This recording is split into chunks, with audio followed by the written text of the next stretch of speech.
Okay, Andrew? Andrew Miller, Member of Parliament.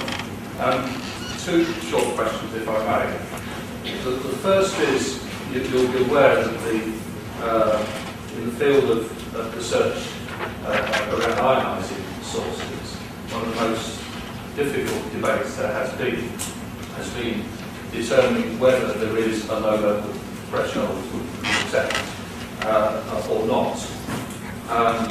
That's been going on within the OECD for some 20 years. I've been part of it. I've spoken at two conferences on it myself.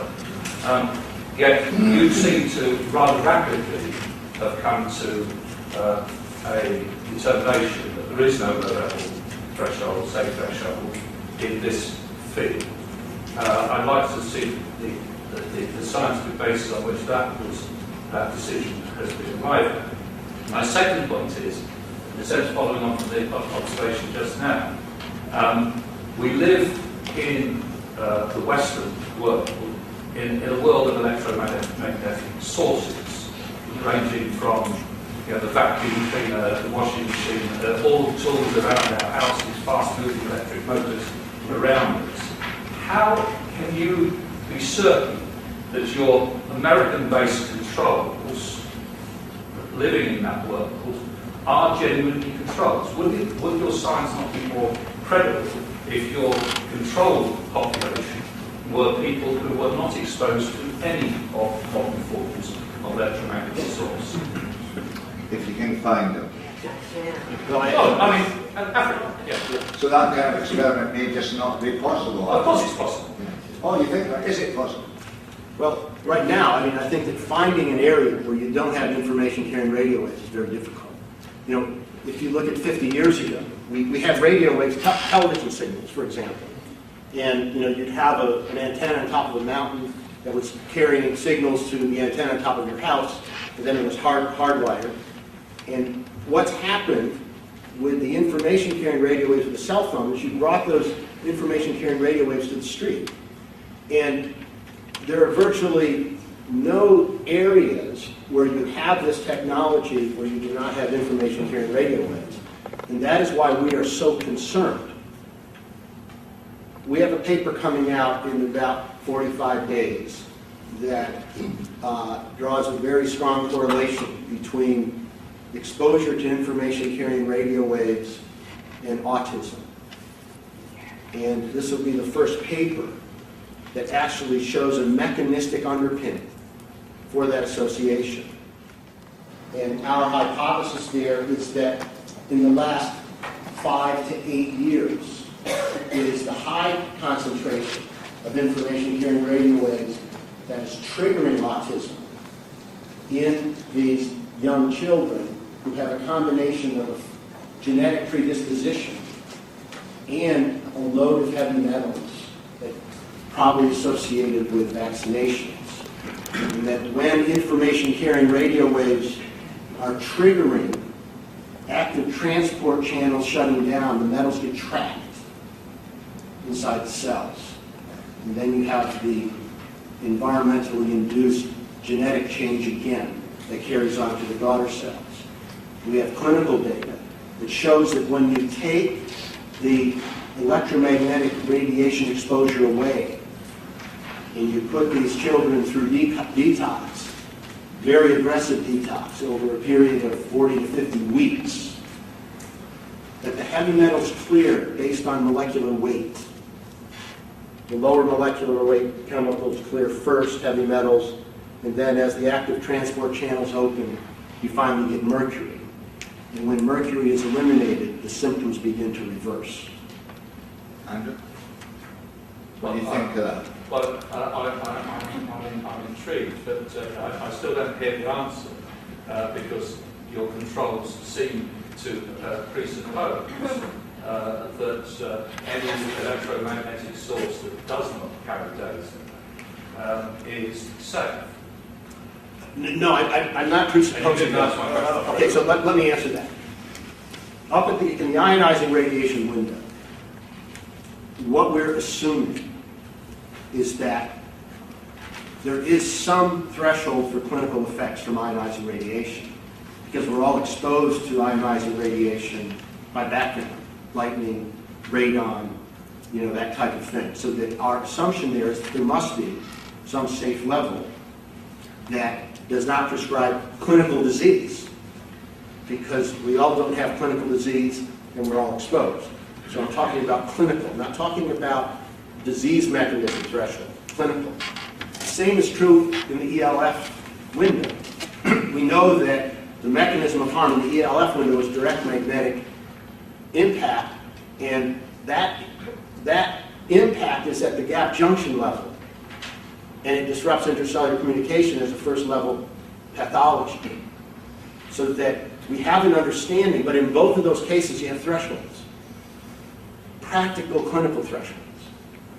But where you have an exposure that triggers a cell membrane reaction that is irreversible, you see what happens is that once the protein sensor recognizes the information carrying radio wave, then the interpretation that this is a foreign invader, leading to the closing down of the active transport channels and the consequent disruption of intercellular communication, that's irreversible.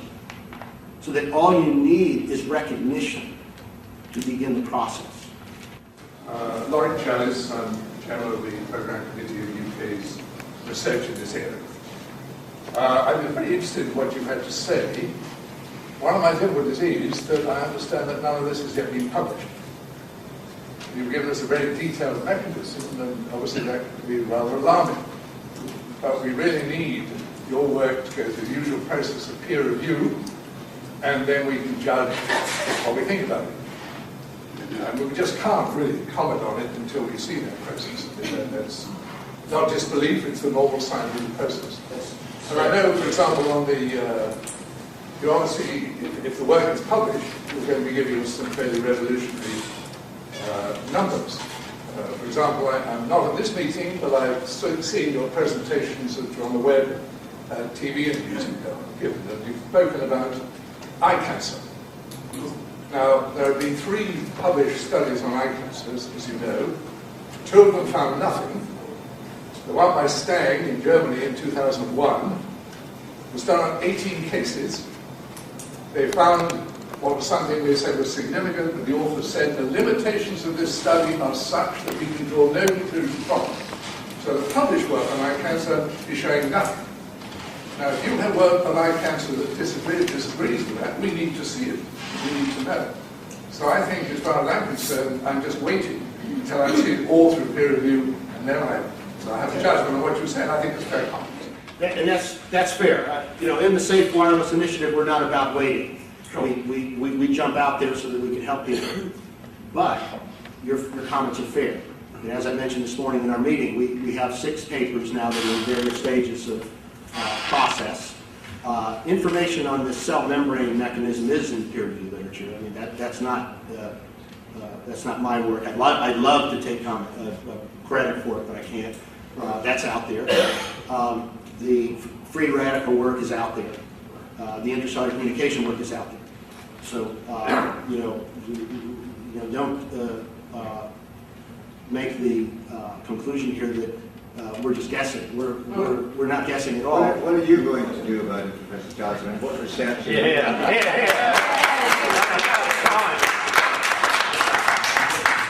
All right. Michael Bott keeps saying there is no evidence. Go on. We're sick of it. Tell us again. Go on.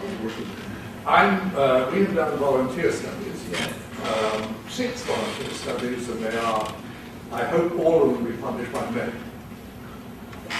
And not all of them yet have been peer reviewed, but the indications are that neither on sensitives or on controls are we seeing any short-term effects. We looked at a wide range of physiological effects and cognitive. Now, maybe we're doing the wrong experiment, but they will be reported and people can comment and give us advice on the right experiments. That's the short term. Now, the difficulty is that short-term effects don't necessarily tell us what long-term effects. There have been 2 recent epidemiological studies, one on glioma, which is a malignant brain cancer, one on acoustic neuroma, which is a benign cancer just outside the brain on the acoustic nerve. Both these are finding an increased risk. However, the authors of both of these say, A, it's barely significant, it could be due to chance. You are asking people who are ill to remember how much they actually use the mobile phone for. Not easy. And even the statistical says this could be 4% chance it could be due to chance. 4% possibility. The other possibility is recall bias. You're asking somebody who's ill to remember which side of the phone, which side of the head they use the phone. And we know from other sources that sometimes there's an inclination to want subconsciously to blame the cause on an effect. So there may be a bias which says, well, I use it this side where the tumour is, didn't I? So what the authors of these papers are saying is there may be an effect we need to follow it through, and I entirely agree. So to answer Dr. Gibson, one thing we're doing is to recommend that we carry out an epidemiological study which is free from bias and which will pick up other diseases, not only brain cancer and acoustic neuroma, but Parkinson's, Alzheimer's, motor neurone disease, all sorts of diseases that might be affected by mobile phone. And I believe that's very important. The other thing we want to do is look at children. And you've already commented on children. I entirely agree that children are much more sensitive to a whole range of what medics call insults, things like lead pollution, things like ionizing radiation, they react differently, things like sunlight, they react differently. Possibly even, as you say, there is some epidemiological evidence of childhood leukemia being affected by magnetic fields. It's still uncertain, but the evidence is there, we have to explore that. So I think we want to look at children. So those are the two priorities I think the UK should be looking at. There are a number of others. It may be from the discussions I've had this morning that we should have some ideas of what more we can do on sensitives. Which obviously is an issue at the moment. We've done what we can. Maybe we haven't done the right things. We need to talk more and think about it.